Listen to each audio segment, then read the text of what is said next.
ازيكم يا حبايبي؟ عاملين ايه؟ يا رب تكونوا كلكم كويسين. فيديو النهارده ان شاء الله بقى هعمل لكم ريفيو كده عن المروحه الجميله دي مروحه صغيره كده. اعرفكم كل التفاصيل، بس يا ريت في الاول لو انتوا لسه جداد في القناه ومش مشتركين فيها اتمنى تشتركوا في القناه وتفعلوا رمز الجرس علشان يوصلكم اشعار بكل فيديو جديد. ويا ريت تعملوا الفيديو لايك لو حسيتوا ان انتوا استفدتوا منه او عجبكم. طيب اول حاجه كده، طبعا عايزه اقول لكم الجو السنه دي صعب جدا جدا. محدش بقى طايق الحر ولا حد طايق نفسه والكلام ده كله، والنور للاسف كمان يعني بيقطع كتير جدا جدا. فعايزه اقول لكم بقى، انا من الناس اللي بكره الحر، يعني بحب الصيف يعني اكتر من الشتاء شويه، بس لا الصيف ده خلاني اغير رايي خالص. بقيت احب الشتاء اكتر بجد. لما يكون الجو برد سهل نتحكم فيه، يعني نتدفى كويس، نلبس هدوم تقيله، نشرب مشاريب تدفينا، انما الحر مفيش حد بيطيقه. فعايزه اقول لكم انا من الناس اللي بعاني في الحر من الفرهده والكلام ده كله.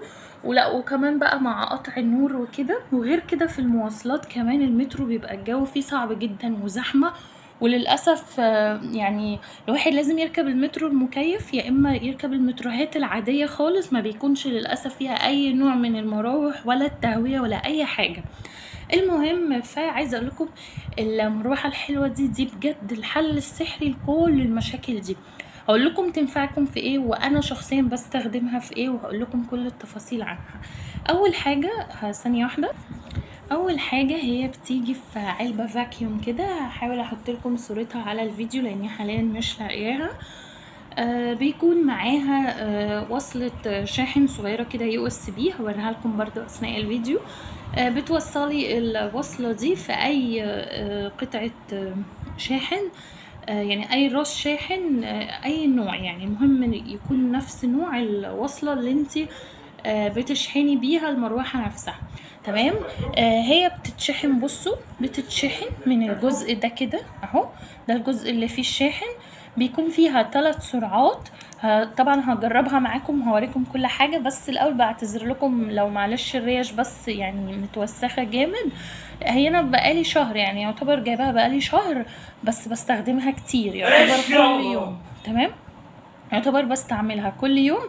فهي اتوسخت كده، وللاسف انا مش عارفه ازاي بتتفتح يعني منين بالظبط. يا ريت لو حد عنده اي مروحه نفس النظام ده يعرفني بس بتتفتح منين عشان انضف الريش دي. المهم هي بيكون فيها 3 سرعات زي ما انتم شايفين. بتغيري السرعه من الزرار ده كده.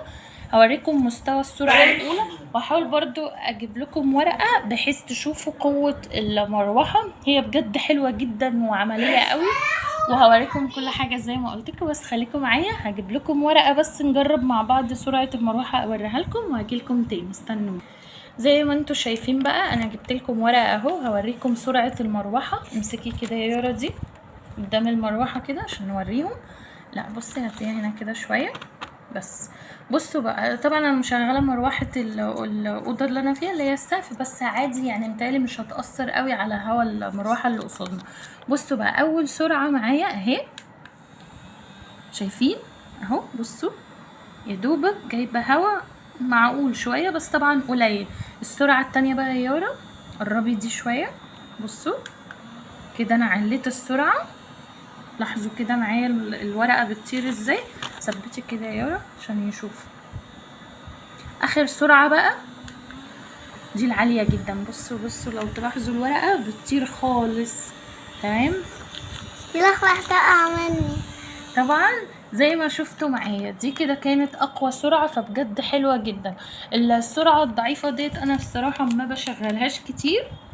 انا بحتاج السرعه المتوسطه وساعات العاليه، بالذات لو انا في المطبخ. انا بقى بستعملها في ايه هقول لكم. بستعملها طبعا وانا في المطبخ اكتر حاجه، لما بغسل بقى المواعين او بعمل الاكل. في الاول بتضايق جدا من شده الحر بقى وعرق وحاجات مش حلوه خالص كده، فاللي هو كنت بتضايق قوي. من ساعه ما يعني الحمد لله ما جبت المروحه خلاص بقيت اقف في المطبخ عادي، ممكن اقعد ساعتين ابات فيه ولا يهمني، علشان المروحه معايا الحمد لله.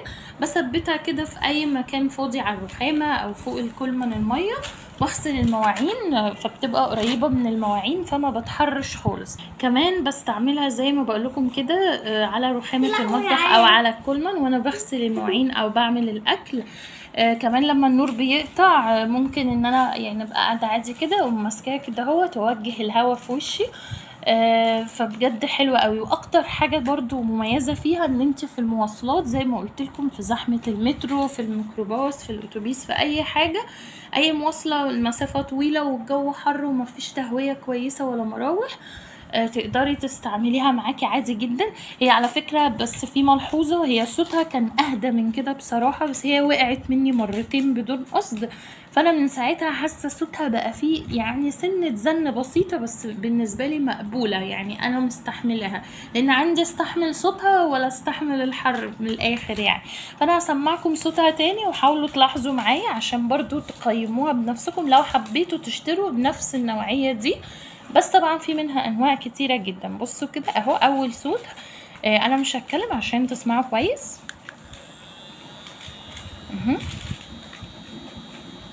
تمام. تاني بقى صوت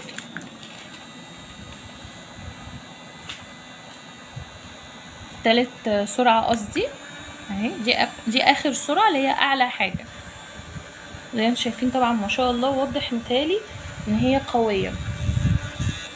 تمام اهي دي الزنة اللي انا بصوا كده سمعتوا الزنة دي هي دي اللي انا بقول لكم عليها بس انا بالنسبة لي مقبولة. طيب فيها كمان ميزتين. اول ميزة غير طبعا ان شكلها حلوة قوي بتيجي باللون الحلو البينك ده وفي لون لبني وفي لون تاني اخضر بس انا مبحبش اللون الاخضر واللبني برضو مش عاجبني ده بناتي كده حلو. المهم ان هي بصوا بقى نسيت اقولكم فيها ال3 قطع دول علشان تبقى زي كده مروحة مكتب ستاند. كمان تقدروا نسيت اقول لكم تستخدموها وقت المذاكرة يعني انا مثلا لو انا مع يارا مثلا بنذاكر او حاجة او نعمل واجب بكون عادي واخدة المروحة برضو معايا غير التهوية اللي في الصالة انا ببقى محتاجة تهوية خاصة بيا لوحدي بقى فاللي هو ايه بثبتها عليا على الترابيزة اللي بنذاكر عليها او الطبلية يعني وبتجيب لي هوا الحمد لله حلو جدا. فالميزه فيها بقى بقولكم بصوا بتيجي كده فيها ال3 قطع الحوامل دول. تمام. دي بتتني وبتتفرد هحاول اوريكم يعني بصوا لو هي مفروده كده انت ممكن تفردي ال3 قطع دول ممكن تفردوهم كده وهتبقى معاكم ستاند بس انا استعملتها كتير فممكن دي ما تكونش لينه قوي وبتتحرك بصوا لفوق وتحت اهو بحاول اوريكم شويه اهو ويمين وشمال. تمام بس انا بحاول ما احركهاش كتير عشان احافظ عليها يعني. ميزة كمان حلوة قوي في المروحة هو ان انتوا ممكن تقدروا تعلقوها كده على اي سطح عندكم يعني هنا مثلا انا مديكم مثال معلقاها على سقف السرير يعني او سطح السرير. انا طبعا ما بشغلهاش بالشكل ده يعني بس بديكم مثال ان انت ممكن في ضرفة مطبخ تعلقيها عادي جدا لان الارجل بتاعتها بتتلف بحيث ان هي تبقى متثبتة وملفوفة كويس حوالين اي اكرة اي سطح عندك. فبجد الفكرة دي او الميزة دي عملية جدا. اخر ميزة في مروحتنا الحلوة دي ان هي فيها من ورا كده نفس الزرار اللي بنعلي منه السرعات تقدري لو النور قطع كمان او من غير نور لو انتي نايمة مثلا محتاجة حاجة تبقى نواسة في الأوضة او الكلام ده كله فدي بتبقى حلوة قوي. بصوا بتدي اضاءة ما شاء الله زي الليد الاورنج كده اهو هو احلى من ما في الصورة يعني قوي جدا ما شاء الله ينور غرفة بحالها. فده برضو بينفع قوي يعني غير ان لو النور قاطع بتنفعني لو مثلا عايزة حاجة معينة من الأوضة او من الدولاب ويارا نايمة او حاجة مش عايزة ازعج حد فبمسك المروحة واولع النواسة ديت واقوم بقى ايه اجيب اي حاجة انا عايزاها مش مشكلة بقى ان الدنيا ضلمة او الكلام ده كله فهي عملية جدا منها يعني فيها اضاءة تنفعك لو النور قطع او انتي في الشارع او في اي مكان او في البيت وتنفعك كمان ك طبعا كمروحة زي ما وريتكم. تمام. انا هنا يعني جربت كده انورها لكم على الكومودينو بحيث الفكرة توصل لكم فبجد هي عملية جدا جدا وانصحكم جدا تشتروها في منها انواع كتيرة قوي وبتتشحن بكل سهولة. بالنسبة لمدة تشغيلها هي ممكن تشتغل ساعتين كاملين او ساعتين ونص لو انت شحناها كويس يعني تسيبيها في الشحن ساعتين 3 او ساعة هتشتغل معاكي، بس لو ساعة ممكن تفصل. فانا بعمل ايه لو انا في المطبخ ومضطرة قوي اشغلها؟ بشغل، بحطها على الشاحن تشحن وانا في المطبخ عادي جدا. هو السلك قصير بس مش مهم، زي ما قلت لكم اللي يهمني ان انا ما اكونش حرانه. تمام، فحلوه جدا. بس سعرها بس اللي كان مبالغ فيه قوي، لان انا للاسف دورت في المكان اللي اشتريتها منه، المنطقه يعني اللي اشتريتها منها، في كل المحلات للاسف ما لقيتهاش خالص. ومحدش كان عارف دي ايه اصلا. يعني الناس فاكره مروحه مكتب ان هي بقى المروحه البوكس الكبيره دي، لكن انا قصدي دي. فللاسف يعني مش معروفه قوي الناس كتير، ممكن تكون اختراع لسه جديد. فما لقيتهاش. فالمحل الوحيد اللي قدر يجيبها لي للاسف كان سعرها اوفر يعني. بس قلت مش مشكله لان انا محتاجاها جدا، وفعلا ما شاء الله نفعتني قوي قوي، وما اقدرش ان انا يعني استغنى عنها او ما شغلهاش يوم واحد حتى. فانصحكم كلكم تجيبوها، وان شاء الله ممكن تلاقوا سعرها قليل جدا. يعني ممكن تطلع اصلا في الاخر ب50 جنيه مثلا، 80 85 100 بالكتير كده يعني. المهم يا رب يكون الفيديو افادكم. حبيت انزل لكم ده يعني بشكل سريع علشان هتنفعكم، عشان عارفة النور بيقطع كتير الفترة دي والكلام ده كله. وبس كده. وهو ده كان فيديو النهاردة. يا ريت لو استفدتم من الفيديو او عجبكم تعملوا لايك للفيديو ضروري جدا، وتشتركوا في القناة وتفعلوا الجرس علشان يوصل لكم كل فيديوهاتي الجديدة ان شاء الله. وهستنى رأيكم. وما تنسوش تعملوا لايك لصفحة القناة على الفيسبوك باسم بيتي جنة حياتي مع شوشو، بنفس اسم القناة على اليوتيوب هتلاقوه على الفيسبوك، علشان تشوفوا كل البوستات اللي انا بنزلها. وقولوا لي بقى افكار كده في الكومنتات، عايزين فيديوهات عن ايه مثلا، وانا برضو اي حاجة هحس ان هي هتفيدكم انا اشتريتها او جربتها او كده، اعمل لكم على طول فيديو عنها. يلا اشوفكم على خير ان شاء الله، واقول لكم في رعاية الله. مع السلامة.